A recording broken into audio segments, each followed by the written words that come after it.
Hello everyone, welcome back to the channel. तो guys, wardrobe जो होता है ना, हमारे लाइफ का एक बहुत ही बड़ा पर्सनल स्पेस होता है जहाँ पे हम अपनी चीज़ें रखते हैं, स्पेशली हमारे क्लोथ्स। जब भी हम कहीं भी बाहर जाते हैं तो हम प्रेजेंटेबल दिखना चाहते हैं, बहुत अच्छे दिखना चाहते हैं, लेकिन अगर हमारे ड्रेस कुछ इस तरह से रहेंगे तो क्या हम प्रेजेंटेबल दिख पाएंगे? नहीं ना। और मुझे लगता है कि 100% लोग में 30% कुछ ऐसे भी लोग हैं जिनका वार्डरोब का कंडीशन कुछ इस तरह से हो ही जाता है। चाहे आप जितने भी ऑर्गेनाइज़ करके रखो, लेकिन कभी ना कभी इस तरह से ऐसा कंडीशन आता ही है जब हम अपने अलमीरा में बस चीज़ें डंप करते जाते हैं। क्योंकि कई बार ये हो जाता है कि हम हड़बड़ी में रहते हैं, या फिर हमें लगता है कि यार ये तो ढका हुआ है तो चलो अब इसमें चीज़ें डंप कर देते हैं, बाद में इसे ठीक करेंगे। लेकिन वो बाद वाला टाइम ना बहुत जल्दी नहीं आता है। तो आज मैं आप लोगों के साथ शेयर करने वाली हूँ कुछ ऐसे टिप्स एंड ट्रिक जिसे आप अपनाएंगे तो आपका वार्डरोब बिल्कुल ऑर्गेनाइज्ड रहेगा और इस तरह से मैसी तो बिल्कुल भी नहीं होगा। वैसे अगर मैं अपने बारे में बताऊँ तो मेरे साथ मतलब मैं जितना भी वार्डरोब ऑर्गेनाइज़ करूं, लेकिन मंथ में कुछ ऐसा टाइम आ ही जाता है जब मेरे वार्डरोब का कंडीशन कुछ इस तरह से हो जाता है। जैसा कि आप देख पा रहे होंगे, मुझे जो चीज़ें जहां मिलती है मैं बस डंप करते जाती हूँ और बाद में फिर मुझे ही परेशानी होती है। लेकिन मैंने ना अपने लाइफ में कुछ चीज़ें फॉलो करी है जिससे अब जो है मेरा वार्डरोब बिल्कुल ऑर्गेनाइज रहता है। तो आज मैं आप लोगों के साथ वही शेयर करने वाली हूँ। साथ ही साथ मैं बताऊँगी कुछ ऐसे आपको चीज़ें जिससे आप अवॉइड करेंगे तो आपका जो वार्डरोब है कभी भी इस कंडीशन में तो नहीं आएगा। क्योंकि अब मैं वो चीज़ें फॉलो कर रही हूँ तो मेरा एट प्रेजेंट जो वार्डरोब है बिल्कुल ऑर्गेनाइज रहता है। तो चलो फिर बढ़ते हैं अपने वार्डरोब को ऑर्गेनाइज करने के लिए। और अगर आपका भी वार्डरोब कुछ इस तरह से अभी फैला पड़ा है तो आप भी मेरी वीडियो को देखो और देखने के बाद आपको भी थोड़ा मोटिवेशन मिलेगा और आपका भी वार्डरोब बिल्कुल नीट एंड क्लीन हो जाएगा। तो सबसे पहले यहाँ पे जितने भी कपड़े थे ना वो मैं सब खाली करते जा रही थी, वो सब मैं बेड पे रखते जा रही थी। तो आप भी जब भी अपना वार्डरोब ऑर्गेनाइज़ करें तो जो भी सामान है ना पहले एक साथ सब कुछ खाली कर देना है। उसके बाद ही जब आप ऑर्गेनाइज़ करेंगे ना तो आपको समझ आएगा कि कौन सा चीज़ कहाँ पे रखना है, कैसे रखना है। तो यहाँ पे जो भी सामान था ना मैं एक एक करके खाली करते जा रही थी। और यहाँ पे ना मैं एक प्लास्टिक लगाती हूँ। ये पहला वाला और जो लास्ट वाला है ना वो मैं बाद में ऑर्गेनाइज़ करूँगी, पहले ये तीनों ऑर्गेनाइज़ कर लूँगी। और यहाँ पे जितना कपड़ा था ना वो सब मैंने बेड पे रख दिया था। अब धीरे धीरे ना मैं एक एक कपड़ा को फोल्ड करते जाऊँगी। उससे क्या है ना कि जब मैं अलमीरा में लगाऊँगी तो मुझे बिल्कुल भी दिक्कत नहीं आएगा। और साथ ही साथ मैं चीज़ों को अलग भी करते जाऊंगी, जैसे जितना सूट है, साड़ी है, सबको ना एक अलग अलग जगह पे रखते जाऊंगी। इस तरह से अगर आप काम करेंगे ना तो आपका काम भी जल्दी होगा और बहुत सिस्टमैटिकली ये सब होता है। तो इसीलिए जो भी दुपट्टा था, सूट था, साड़ी था, वो सबको ना मैं सेग्रीगेट करते जा रही थी, उसे अलग अलग जगह पे रखती जा रही थी। अब पारी थी अपने वार्डरोब को एक बार अच्छे से डस्टिंग करने की। तो यहाँ पे मैं कोलीन से बहुत अच्छे से यहाँ पे साफ़ कर दे रही थी, क्योंकि जब आज मुझे वार्डरोब ऑर्गेनाइज़ करना था तो मुझे था कि क्यों ना मैं साथ साथ इसकी सफाई भी कर दूँ, क्योंकि ऐसे मौका नहीं लग पाता है। तो जब आप इस तरह से काम करें ना तो दिमाग में एकदम बैठा ले कि आप सब कुछ बिल्कुल लाइन टू लाइन करें। इससे क्या है ना कि आपका काम भी बहुत जल्दी होता है और जब ये साफ़ होके आता है तो बहुत अच्छा फील होता है। तो यहाँ पे बस मैं चीज़ें ना बहुत अच्छे से साफ़ कर रही थी। तो ये जब एक बार अच्छे से साफ़ हो जाएगा तो जो भी प्लास्टिक्स मैंने यहाँ पे लगाया था ना फिर मैं उसे भी लगा दूँगी। तो मेरा जो वार्डरोब है ना ये बहुत ज़्यादा अंदर से गंदा नहीं हुआ था, क्योंकि अभी हम लोग दिवाली के टाइम पे भी इसकी सफाई किए थे। लेकिन मुझे लगा कि क्यों ना एक बार अच्छे से इसे भी साफ़ कर दो। तो जब भी आप भी अपने वार्डरोब को इस तरह से खाली करते हैं ना तो एक बार इस तरह से कोई भी कपड़ा मार दे, अच्छे से साफ़ कर दे। तो यहाँ पे मैं हर कुछ बहुत अच्छे से साफ़ करी थी, क्योंकि बाहर का तो डस्टिंग हो जाता है लेकिन जो अंदर का डस्टिंग है ना वही नहीं हो पाता है। तो ये एक बार अच्छे से साफ़ करने के बाद ये जो प्लास्टिक्स यहाँ पे मैं लगा के रखती हूँ तो अब मैं उसे लगा दूँगी। अगर आपके पास इस तरह से प्लास्टिक नहीं है तो आप न्यूज़पेपर का भी यूज़ कर सकते हैं, या कोई पुराना कपड़ा वगैरह है ना तो आप उसे भी बहुत अच्छे से यहाँ पे लगा सकते हैं। तो यहाँ पे मैं एक एक करके जितने भी प्लास्टिक है ना वो लगा दूँगी। आप इसकी जगह न्यूज़पेपर भी लगा सकते हो, वो आपकी मर्ज़ी, बट कुछ ना कुछ ज़रूर नीचे लगा देना चाहिए। अब बारी थी जो भी ड्रेसेस है ना उसे वार्डरोब में रखने की। तो यहाँ पे ना जो मेरे 3 शेल्फ़ है, मैंने डिसाइड कर लिया था कि मुझे किस शेल्फ़ में क्या रखना है। इससे क्या हो रहा था ना कि जो भी कपड़े हैं ना मैं उस हिसाब से उसे रखते जा रही थी। तो जो मेरा ये सेकंड नंबर का शेल्फ़ है ना, तो यहाँ पे मेरे जितने भी साड़ी थे, नए पुराने, वो सब साड़ी को मैं रख रही थी। और जो सबसे मेन चीज़ होता है ना वो होता है आप किस तरह से अपने कपड़े को फ़ोल्ड कर रहे हैं। अगर आप प्रॉपर वे में फ़ोल्ड करते हैं तो वो ना बिल्कुल अच्छा ऑर्गेनाइज़ होता है। लेकिन अगर ज़रा भी हम लोग कपड़े फ़ोल्ड करने में मिस्टेक करते हैं ना तो वो बिल्कुल प्रॉपर नहीं दिखता है। तो वही मैं कर रही थी। यहाँ पे देखो ढेर सारे कपड़े हैं। तो मैं क्या कर रही थी ना कि जैसे मैं अभी पहले साड़ी रख रही थी, तो जो भी साड़ी है ना मैं वो एक एक अच्छे से फ़ोल्ड करके वहाँ पे ना जगह पे रखते जा रही थी। तो इस तरह से क्या हो रहा था कि मेरा बेड भी खाली होते जा रहा था और जो मेरा शेल्फ़ है ना वो भी मतलब कि उसमें सामान मैं लगाते जा रही थी। तो बस यही सब मैं धीरे धीरे करके एक एक काम निपटा रही थी। तो आप भी जब भी अपने वार्डरोब को ऑर्गेनाइज़ करें ना तो इस बात का ना बिल्कुल ख़ास ध्यान रखें कि आपको कपड़े ना बहुत अच्छे से फ़ोल्ड करना है, क्योंकि अगर आपका कपड़ा सही से फ़ोल्ड नहीं होगा ना तो वो बिल्कुल प्रॉपर वे में नहीं दिखता है। और दूसरा, आप पहले से ही डिसाइड कर ले कि आप कौन सामान किस जगह पे रखेंगे। ये पता होने से क्या है ना कि आप बस वो चीज़ें ना उस जगह पे रखते जाओगे।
तो जितने भी साड़ी थे ना मैंने उसे उस जगह पे रख दिया। अब बारी थी ब्लाउज़ की।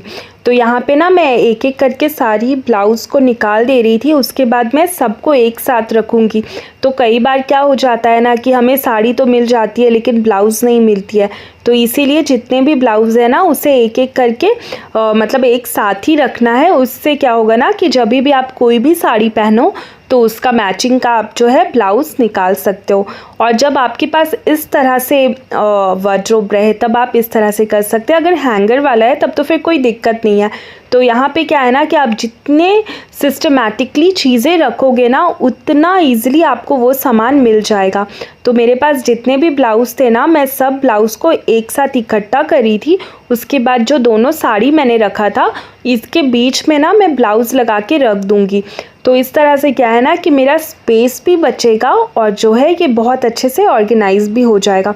तो ये छोटे छोटे बात है ना, इसे ध्यान में रखते हुए अगर हम लोग काम करते हैं ना तो बहुत ईज़िली हमारा काम हो जाता है। देखो यहाँ पे बहुत सारे ऐसे लोग होंगे जो मेरे से भी ज़्यादा अच्छा वार्डरोब ऑर्गेनाइज़ करते होंगे, बट मुझे लगा कि मैं उन लोगों के साथ शेयर करूं जो मेरी तरह है।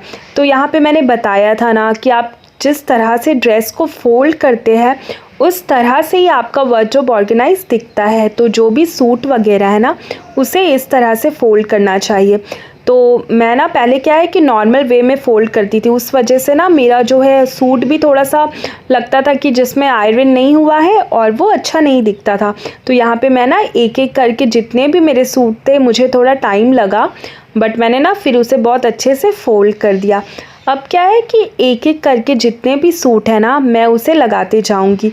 और बहुत सारे मेरे पास ऐसे नॉर्मल कुर्ती भी है जिसमें कोई भी लेगिंग दुपट्टा नहीं है, तो उसके लिए भी मैं एक अलग जगह बनाऊंगी जहाँ पे जितने भी कुर्ती है ना मैं वो रखूँगी।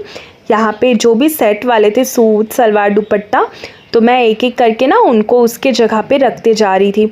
और मैं बता रही हूँ कि जैसे जैसे एक एक शेल्फ़ तैयार होते जा रहा था ना, मतलब समझो कि जो मेरा रूम है वो भी हल्का होते जा रहा था और जो वार्डरोब जैसे जैसे ऑर्गेनाइज़ हो रहा था ना, तो मुझे समझ भी आ रहा था कि मेरे पास कितने कपड़े हैं, मुझे कौन से कपड़े मतलब कि पहनने, किसे अल्ट्रेशन में डालना है, तो वो सब भी मैं देखते जा रही थी।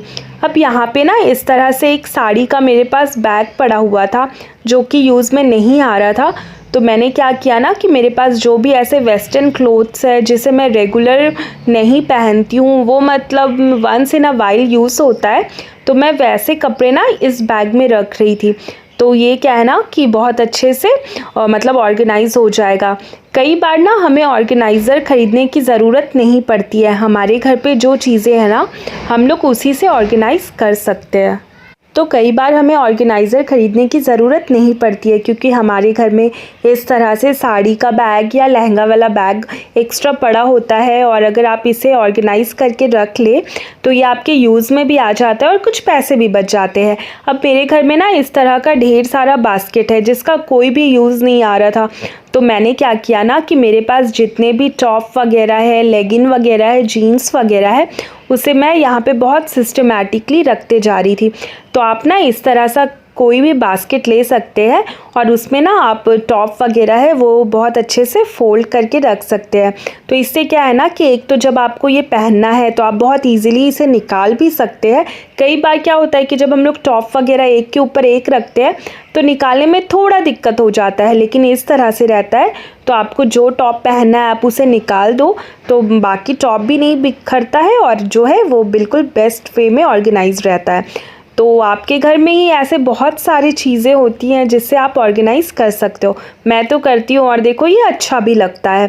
तो यहाँ पे जितने भी, ये मेरे पास 3 बास्केट थे इस तरह से, तो वहाँ पे मैं एक एक करके जो सामान है वो रखते जा रही थी।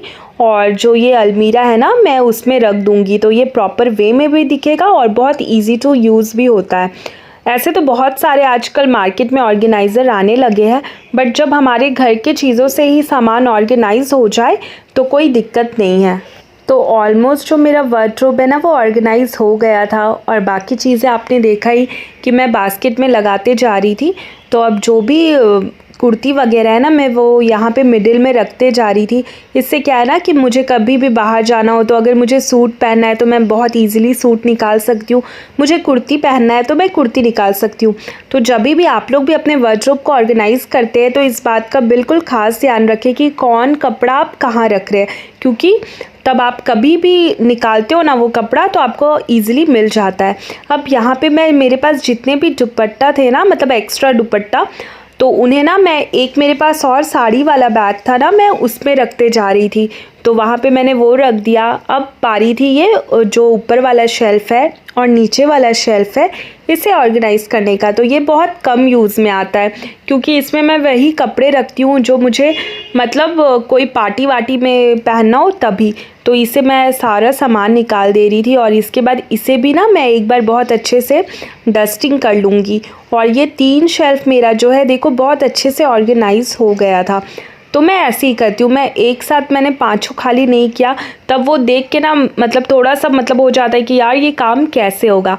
तो यहाँ पे बस मैं इसकी भी सफाई कर रही थी और यहाँ पे भी मैं जो चीज़ें हैं ना वो लगा दूँगी। तो ये ऊपर का शेल्फ़ है तो ये बहुत कम यूज़ में आता है। एक एक करके जो भी चीज़ें हैं ना मैं उस जगह पे रख दूँगी। और यहाँ पे ना मैं अब आप लोगों के साथ शेयर करने वाली हूँ कुछ ऐसी बातें जिसे अगर आप भी अपनाओगे ना तो आपका वार्डरोब बिल्कुल ऑर्गेनाइज रहेगा। पहला, कि जब भी जो भी चीज़ें हम लोग वार्डरोब से निकालें उसे उसकी जगह पे रख दें। अगर हम लोग उस जगह पे नहीं रखेंगे तो चीज़ें जो है डंप होते जाएगी और उसके बाद जो है हमारा वार्डरोब काफ़ी मैसी हो जाएगा। तो हमेशा जो सामान जहाँ से निकाले उसे उस जगह पे रख दें। दूसरा, आप कपड़ा किस तरह से फ़ोल्ड करते हो वो बहुत ज़्यादा मैटर करता है। अगर आपका कपड़ा प्रॉपरली फ़ोल्ड रहेगा तो आपका वार्डरोब बिल्कुल मतलब ऑर्गेनाइज दिखता है। तीसरा, हमेशा समय समय पे जो है ना अपने वार्डरोब को डीक्लटर करते रहना चाहिए, क्योंकि कई बार हम लोग वैसी चीज़ें रख देते हैं जो कि उसका जगह नहीं होता है। जैसे आपने देखा होगा कि मैंने ना 2-3 पर्स रख दिया था। मेरा पर्स का सेक्शन ना बिल्कुल अलग है, लेकिन मैंने यहाँ पे रख दिया था, जिस वजह से ये और ज़्यादा मैसी दिख रहा था। तो ये छोटा-छोटा बात अगर हम लोग ध्यान पे रखेंगे ना, तो जो हमारा वार्डरोब है बिल्कुल वेल ऑर्गेनाइज्ड रहेगा।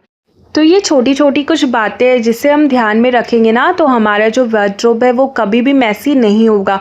चीज़ें अगर समय-समय पे हम लोग डिक्लटर करते रहे, जो भी सामान है उसे एक बार देखते रहे, सही वे में फ़ोल्ड करके रखें, तो वार्डरोब बिल्कुल ऑर्गेनाइज्ड रहता है। और ऑर्गेनाइज्ड चीज़ें किसे नहीं पसंद है। तो यहाँ पे देखो मुझे 2-2.5 घंटा लगा था, लेकिन जब ये ठीक हो गया था ना, तो काफ़ी ज़्यादा अच्छा लग रहा था। और अब क्या है ना कि मैं ना कोशिश करती हूँ कि मेरा जो वार्डरोब है बिल्कुल भी मैसी ना हो। अब यहाँ पे मैं क्या कर रही थी ना, जो ये मेरा वेस्टर्न वाला जो ड्रेसेस था, इसे मैं नीचे रख रही थी, क्योंकि ये बहुत कम यूज़ में आता है। तो इस बात का भी खास ध्यान रखना है कि हमारे पास स्पेस भी रहे और जो हमारा वार्डरोब है वो वेल ऑर्गेनाइज्ड लगे। तो उस हिसाब से मैं कर रही थी, जो भी पेटीकोट वगैरह था वो मैं नीचे वाले सेक्शन में रख रही थी, क्योंकि स्पेस उतना नहीं था, इसीलिए मैंने साड़ी और ब्लाउज साथ में रखा। और जो भी पेटीकोट है ना, मैं यहाँ पे ये जो मेरा 4th वाला सेक्शन है ना, यहाँ पे रखते जा रही थी। और लास्ट वाले सेक्शन में मैंने रखा था जो भी मेरे पास, जैसे मेरे पास एक बेडशीट है, मैंने वो रखा था, और छोटे मोटे 1-2 चीज़ें थे, मैंने उसे रखा था। तो आज के लिए इतना ही। अगर आपको मेरी वीडियो देखकर थोड़ी भी मोटिवेशन मिली होगी तो आप लाइक कर देना। अगर मेरे चैनल में नए हो, पहली बार आए हो, तो मेरे चैनल को सब्सक्राइब भी कर सकते हो। और यहाँ पे देखो उतनी चीज़ में ही जो मेरा वार्डरोब है कितना ऑर्गेनाइज लग रहा है। अभी तो मैं और भी चीज़ें यहाँ पे रख सकती हूँ। तो बिना किसी ऑर्गेनाइज़र मंगाए, बिना पैसे खर्च किए, मैंने अपने वार्डरोब को कितने अच्छे से ऑर्गेनाइज किया है। घर पे ही कुछ चीज़ें थे हमारे पास, जिससे मैंने ना इसे ऑर्गेनाइज कर दिया। ये बास्केट भी यहाँ पे लगा दिया। अगर वीडियो अच्छा लगा होगा तो लाइक कर देना। राधे राधे।